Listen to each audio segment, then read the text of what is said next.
Head Coach Falzone, midweek on an off week here.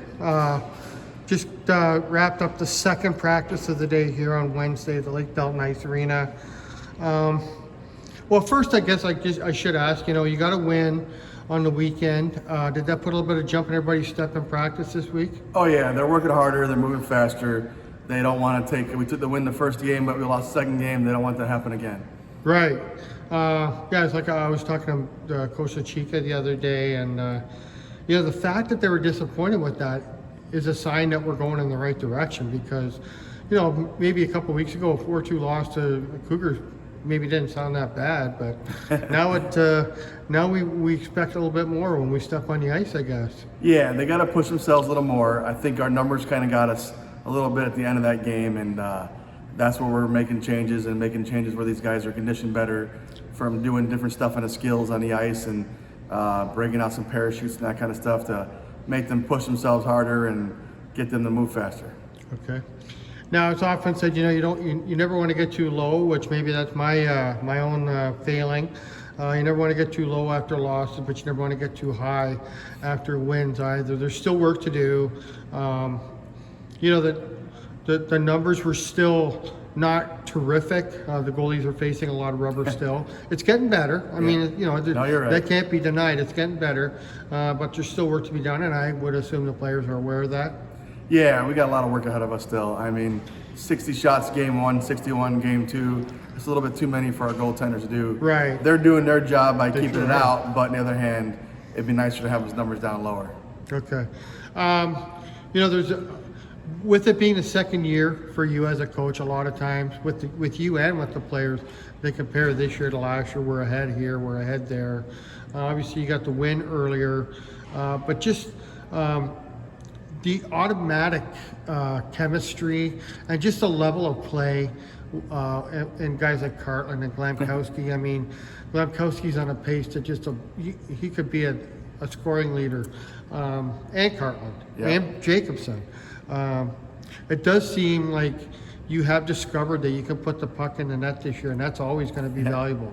Yeah, we're on track to already kill out our goals for last season, and we're only 4 games in. So we're on a big track for that. And then the other hand is we got guys that know how to move the puck now.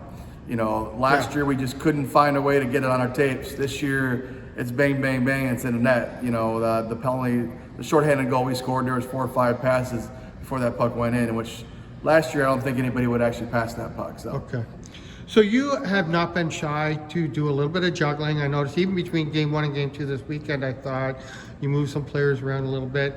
It sounds like the ultimate search right now for you is looking for stability from top to bottom. Correct. We got to do some separation to get these guys to play good throughout more than just one line. And that way when teams play against us, they can't just sign up against one line. So now they have to prepare for 2, and we're getting a couple more players in that will make it 3, and that'll make things a lot different for us. Okay.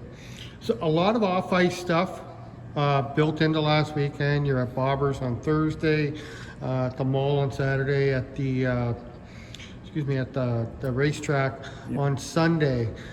It's all really valuable, and you would never pass it up. But at the same time, it had to be nice Monday morning to kind of just say, okay, that's behind us. We actually have a little bit of a clean plate right now. Yeah, it was good. It was more for us to be involved in the community, number one, which was great for the boys. They got to go out and see different people they haven't seen just in the rink. And at the same time, it gets the community to know us, and that was the whole point behind it. And the boys enjoyed. They had a blast on all the events. They were happy to help out and be involved, and it kind of put those guys closer together too. So, but now it's over. It's good. It's all behind us, and now we get ready for what's coming next, which will be the Moose in 2 weeks here. Okay. So I just one last question I wanted to ask. I'm not real familiar with how things work on an off weekend. You're usually building towards Friday, Saturday with an off weekend. Is the plan just to practice right through the weekend? Or are you going to have a day off or something, or maybe spend some time watching other games? Yeah, we're going to take the day off. We're taking the weekend off for sure. We've been through, we're at over 8 games in less than 2-3 weeks, or 9 games. So we're going to take the weekend off, give the boys a rest, let them recharge their batteries. We got some guys coming in this weekend that'll help us out. And at the same time, we've been working on skills all week, making sure our passes are cleaner, making sure our passing is smarter, and we're making them quick and that kind of stuff. So and stick handling is even smoother. So I've been practicing the boys and using different equipment with them, and it's been great. All right. So I thank you again, Coach, for today's chat. And we already, thanks to your last response, know that tomorrow's first question is going to be about these guys that are coming in to help us out. So have a great night. Thanks, Thank Coach. you.